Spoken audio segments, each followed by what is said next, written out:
Hello everybody and welcome to Regression. So what are we going to do?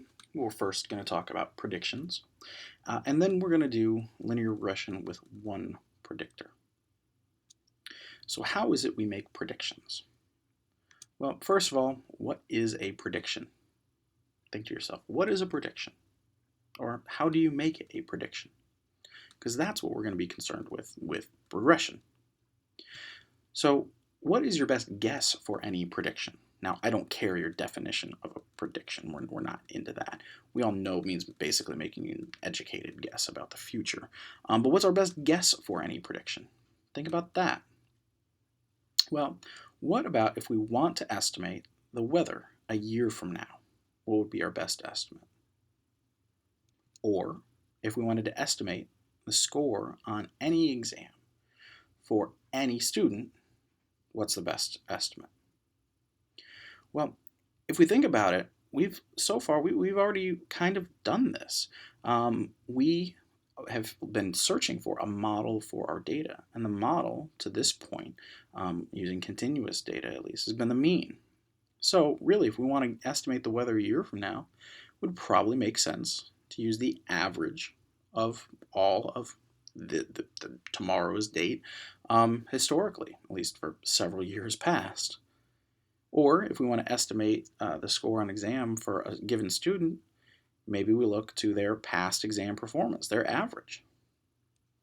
Or if we want to estimate the score on an exam for any student knowing their previous test scores in that exam, we could do that as well. We could use the averages there.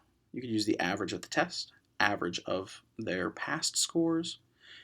Really, it's all about looking at averages previously and using that information in the future. Well, how though could we make our predictions better? Well, really, it could be used, or we could do this by using almost any other information. So perhaps in addition to wanting to know the weather, the average weather in the past years, you might want to know, is it an El Nino year or not? So you can take any other information and that could make your prediction better. That's what we're going to try to do, is instead of just using means to estimate, to model our data, we're going to use means plus extra information. So what does this look like? Well, we're going to start with the equation and work through it because it's going to concern some people. So first thing is the equation. I have the equation at the top right here, and then I have it spelled out kind of almost phonetically. So what this means is y hat, and the hat really is just a little caret on the top of the y, is equal to y bar, so the average of y, plus b times x minus x bar. This is when we're trying to predict a value. We are going to end up actually getting a regression equation. So this is our regression equation.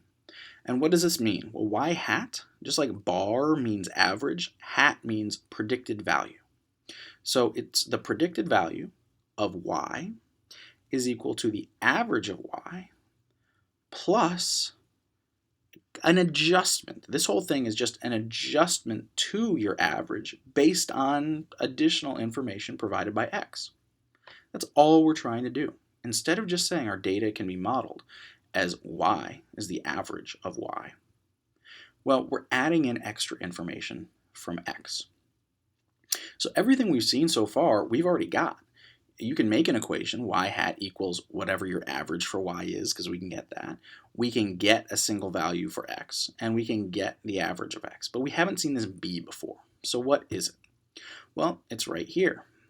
B is equal to the correlation between x and y times the standard deviation of y over the standard deviation of x. So really not that bad. If you've done the covariance method for correlation, you already have all this information. It's just one kind of extra step to get that and then plugging everything into the equation. So it's really not too bad.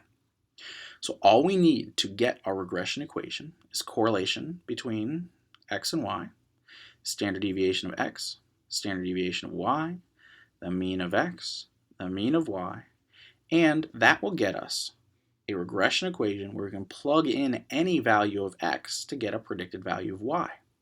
So we could also get a value of x if we actually want to solve the equation and say, given an x value, what is our predicted y? But this really isn't that bad. And so let's go back and think about predictions again. So before, we just had that if we wanted to guess what our y would be, we'd take the average. That was our model, right? We said the model, most basic model is the mean. You want to get the average, or I'm sorry, an estimate for what the test score is going to be in a classroom. The average would be the best one by definition. We've gone over this when we talked about deviations. Well, now we're saying the predicted value is equal to the average of y plus this extra information that we get from the information we already know from our x value and the correlation between y and x. So let's walk through an example here. Let's say the average high schooler spends 5.3 hours a week on homework, and that standard deviation is 1.4. And parents pay $1.32 for each A a student gets. And if we say the correlation is 0.43 between money paid and homework. Well, what do we have to do? Well, the first thing we got to do is figure out what our variables are. And in this case, they've already got numbers on them, so it's fairly straightforward. It's going to be hours a week on homework and how much they are paid. But now we have to figure out what is the independent variable and what's the dependent variable. Because, and this is important, the independent variable is going to be your x, and the dependent variable is going to be your y. And this really does matter there. When you're doing a correlation, it doesn't matter, because the correlation between x and y is the same as the correlation between y and x. But when you're doing regression, you need to know this. So in this case, which one is the IV and which one is the DV? Well, the way to figure this out is, does a change in amount of hours a week increase the rate at which you get paid, or how much you get paid? Or is it that how much you get paid increases how much you are going to do homework? Well, quite clearly what we're thinking is money, the more money you get, the more homework you're going to do. It doesn't make a whole lot of sense to say the more homework you do, the more you're going to get paid. In that case, I'd do 100 hours of homework a week and get paid $100 an hour. So the x value will be the one that predicts the other one. So money is going to be the x, and hours of homework is going to be the y. So now you would need to calculate means and standard deviations, but in this case we already have them. So we've got our means for x and our standard deviation for x, mean for y, standard deviation for y, and the correlation. You again would calculate that, but I've given it to you here. So now all we do is plug it into our equations. So the first one we got to do is get our b. B is equal to correlation of x and y, which is 0.43, times the standard deviation of y, 1.4, divided by the standard deviation of x, 0.35. So 0.43 times 1.4 divided by 0.35 is equal to 0.43 times 4, which 0.43 times 4 times 0.43 times 4, too many 4s, is equal to 1.72. So our b value is 1.72. So now we have our y value, our average of y, we have our b, and we have our x bar, so we just plug it into the equation. So our predicted value of y is going to be equal to 5.3, the average of y, plus 1.72, our b value, times x minus x bar, which is 1.32. And we have our regression equation now. Now you can plug in any value for amount of money you get paid for an A, and you can get a predicted value of how much homework you will get. So an example here, now that we have our regression equation, let's say someone gets paid $1.50 per A. Well, you would just take the $1.50 and plug it into the equation where the x was. So 5.3 plus 1.72 times 1.5 minus 1.32. Now we say we do 5.6 hours of homework on average. And notice that this is a little bit more nuanced a difference, right? Before, if we just had our y and we're just modeling the mean, we would say, okay, on average, you would guess this person would do 5.3 hours of homework. But because of the additional information we have from payment per grade, we can now make a different estimate that is probably a better guess, a better prediction of what you would get paid. So, what would be different if someone got paid $0?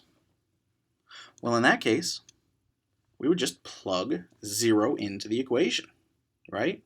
So, we'd go through this where it's instead 0 minus 1.32 is negative 1.32. You do the math and comes up and says 3.03 hours. So the estimate, the prediction, would be that their number of hours spent doing homework would go down from the average of 5.3 to 3.03.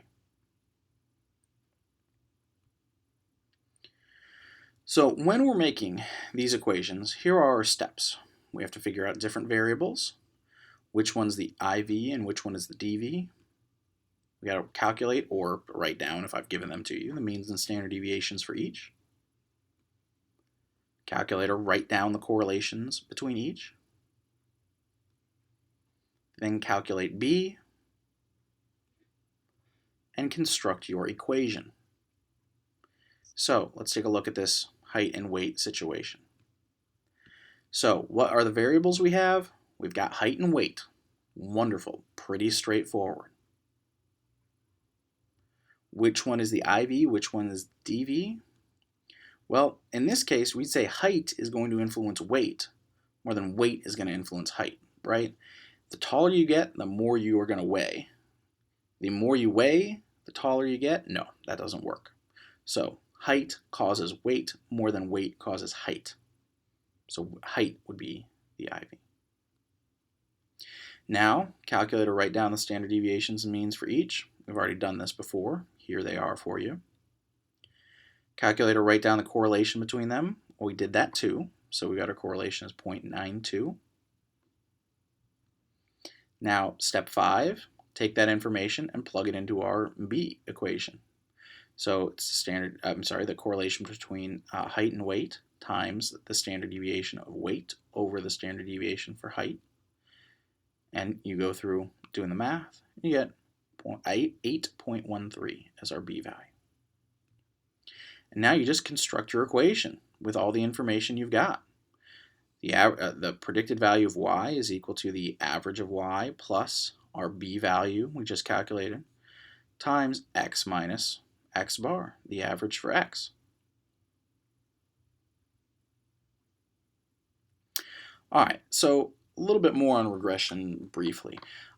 Regression is really, really widely used in statistics. If you're going to be looking at most kind of, I don't know, in my world, the stats nerd websites, most things you look at are regression based. And also, you can add more predictions in. I'm sorry, you can, well, you actually can do that, but you can add more predictors in, rather, is what I meant to say. In that case, that would be multiple regression, not a single predictor regression. So you can have 3, 4, 5, 10, basically unlimited numbers of variables that could be in your regression equation, given a large enough sample size. So you can make more and more nuanced predictions as you go over time. So if you wanted to do some research to see what are some of the things that predict depression, well, you could throw in a bunch of different variables. Maybe age, since adolescents are more likely to be depressed.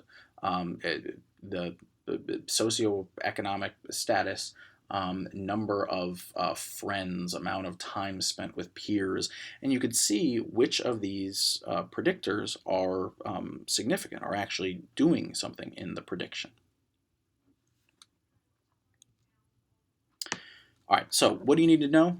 Well, you need to know how to calculate B, and you need to know how to construct the equation. That's it. So this should be a fairly simple, straightforward issue for you guys to tackle.